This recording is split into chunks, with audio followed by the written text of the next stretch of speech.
Near the end of 2024, I experimented with a concept of producing three-song sets. It went very well, and I will be doing more three-song sets in 2025. They are organized by artist, by genre, or by theme. If you would like to see more of these or you appreciate these songs, please let me know in the comments below and share with your friends.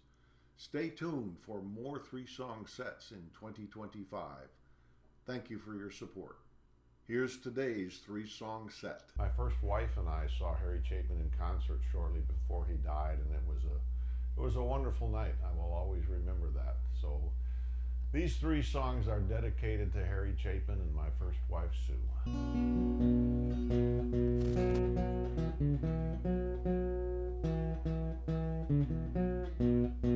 A child arrived just the other day.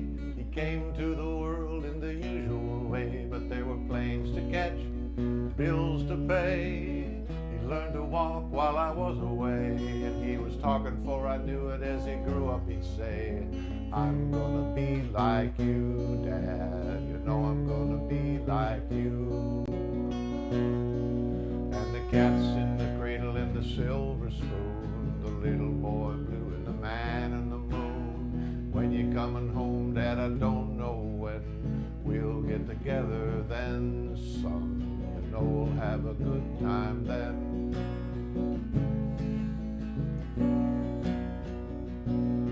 Well, my son turned 10 just the other day. He said, thanks for the ball, Dad, come on, let's play. Can you teach me the throw? I said, not today, I got a lot to do. He said, that's okay. And I walked away, his smile never dimmed. He said, I'm gonna be like him, yeah, you know I'm gonna be like him. And the cat's in the cradle and the silver spoon, the little boy blue and the man on the moon. When you coming home, Dad, I don't know when we'll get together then, son, you know we'll have a good time then.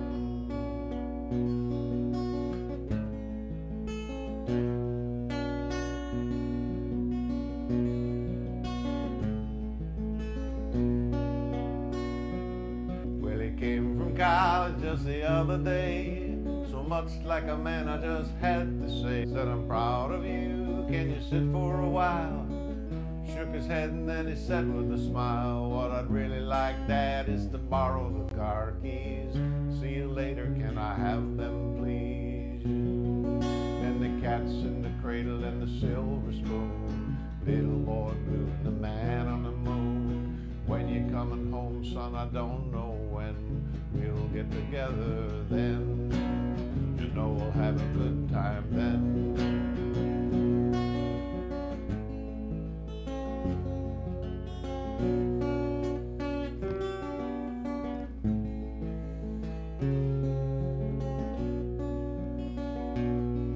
Well, I've long since retired, my son's moved away.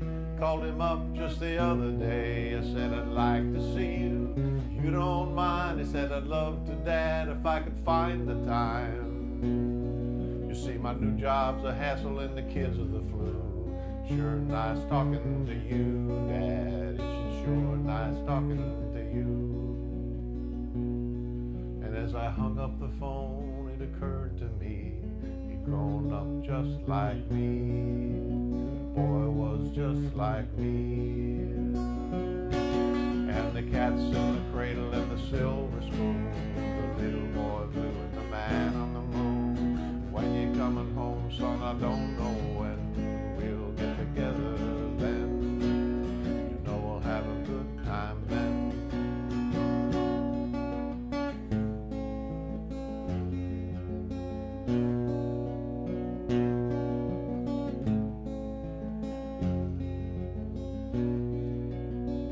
Have a good time then, you know we'll have a good time then.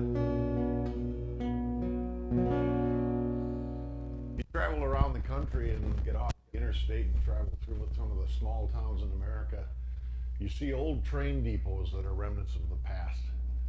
They were the heartbeat of the nation at one time, but they're all pretty much gone by the wayside. This song is about an old man who manages a station where very few trains come through anymore. The old man has a dream and the younger man buys his story. It's called Corey's Coming. Old John Joseph was a man with two first names.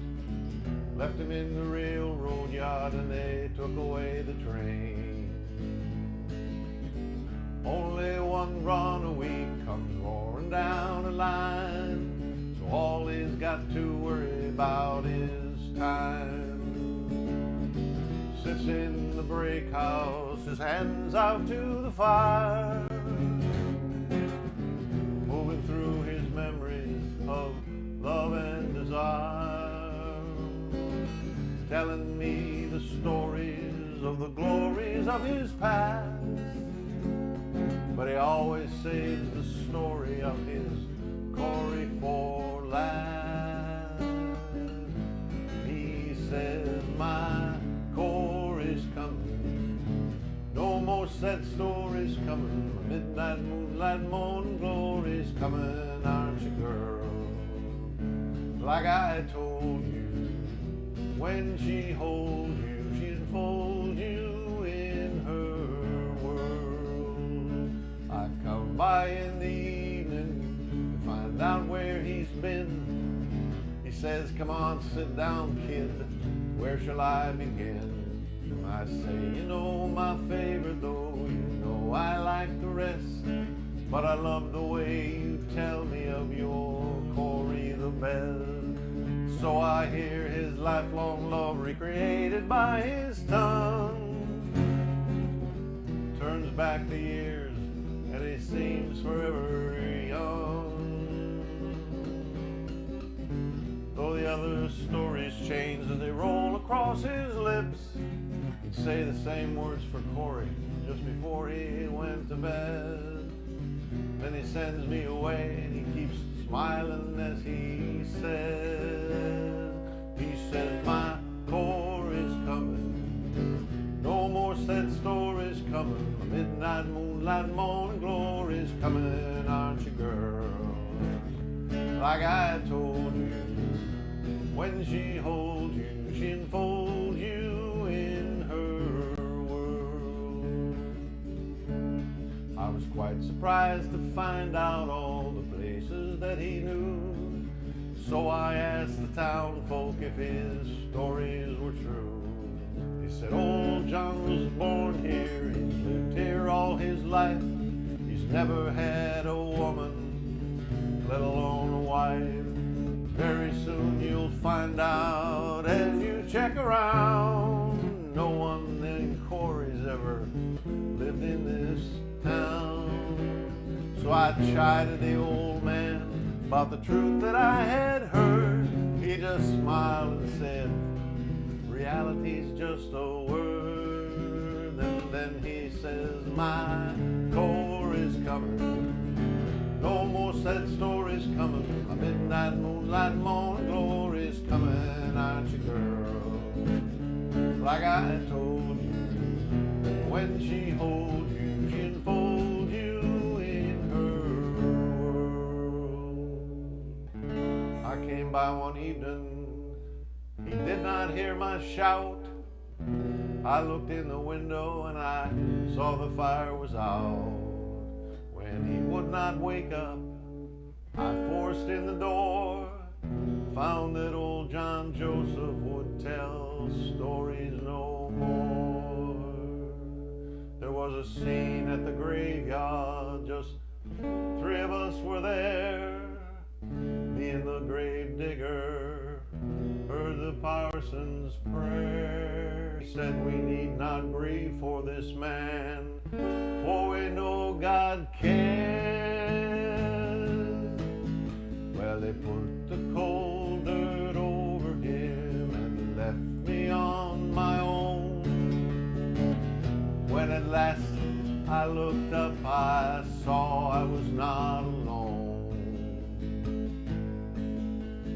Standing there beside of me with a shawl around her head was a beautiful young woman. I remember what she said. had John Joseph there. I nodded my head. It brought a soft smile from her. She said, it's time he got some rest. So I said, if you're a relative, he had a peaceful end. That's when she said, my name is Corey. You can say I'm just a friend. Says my Corey's coming. No more sad stories coming. My midnight moonlight morning glory's coming, aren't you, girl? Like I told you, when she holds you, she enfolds you in her world. So that's the old man's story. I'm so glad you came tonight. Busted down old railroad sure makes a lonely sight. You may wonder why a young man like me would work out here all alone. Well, I guess the job sure pays enough to keep some flesh on my bone. And I must confess I get to missing the old man a bit. And there's one other reason I guess I should admit. You see, my Corey's coming. No more sad stories coming. My midnight moonlight morning glory's coming, aren't you, girl? Like he told me, when she holds me, she enfolds me in her world.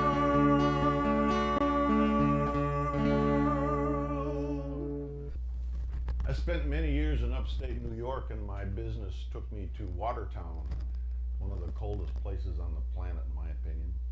And Harry Chapin told a story about going to Watertown and spending a week there one afternoon. I could identify with that. It's a story about a little old man and an old rotund waitress. It's called A Better Place to Be. It was an early morning bar room. The place had just opened up. Little man came in so fast and he started at his cup. And the broad who served the whiskey, she was a big old friendly girl, trying to fight her empty nights by smiling at the world. And she said, hey Bob, it's been a while since you've been around. Where the hell have you been hiding, and why you look so down? And the little man just sat there like he'd never heard a sound. Waitress, she gave out with a cough and not looking the least put off. She spoke once again. She said, I don't want to bother you. Consider it understood. I know I'm not no beauty queen, but I sure can listen good. And the little man took his drink in his hand and he raised it to his lips. And then he took a couple of sips and he told the waitress his story. I am the midnight watchman down at Miller's Tool and Die. Watch the metal rusting and I watch the time go by. We could go at the diner, stop to get a bite. This here lovely lady, she sat 2 seats from my right. And Lord, Lord, Lord, she was alright. She was so damn beautiful, she could warm a winter's frost. Look long past lonely and well nigh unto lost. Now I'm not much of a mover or a pick-em-up easy guy, but I decided to glide on over and give her one good try. And Lord, Lord, Lord, she was worth a try. I was tongue-tied like a schoolboy, stammered out some words. Did not seem to matter much, 'cause I don't think that she heard. She just looked clear on through me to a space back in my head. Then she shamed me into silence as quietly she said, if you want me to come with you, then that's all right with me.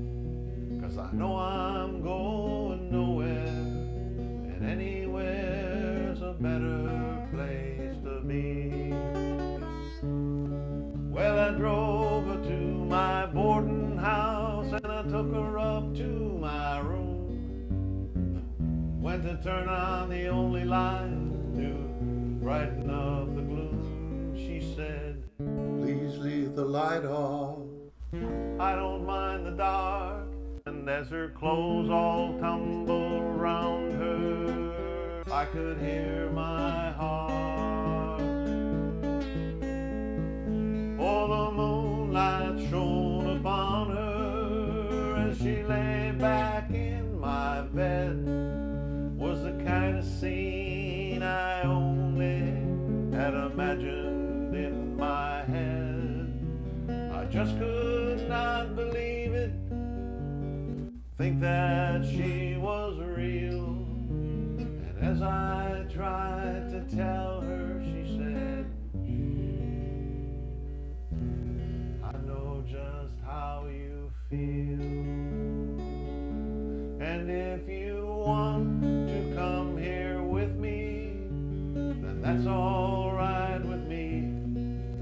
'Cause I've been so lonely, loving someone is a better place to be. Well, the morning came so swiftly as I held her in my arms. Slept just like a baby, snug and safe from harm. I did not want to share or dare to break the mood. So before she woke, I went out to buy us both some food. I came back with my paper bag to find that she was gone. She'd left a 6-word letter saying it's time that I moved on. You know, the waitress took her bar rag, she wiped it across her eyes. As she spoke, her voice came out as something like a sigh. She said, I wish that I was beautiful, you were halfway blind. Wish I weren't so goddamn fat, and I wish that you were mine. And I wish that you'd come with me when I leave for home. For we both know all about emptiness and living all alone. And the little man looked at the empty glass in his hand, and he smiled a crooked grin. He said, I guess I'm out of gin. And I know we've both been so lonely. And if you want me to come with you, then that's all right with me. 'Cause I know I'm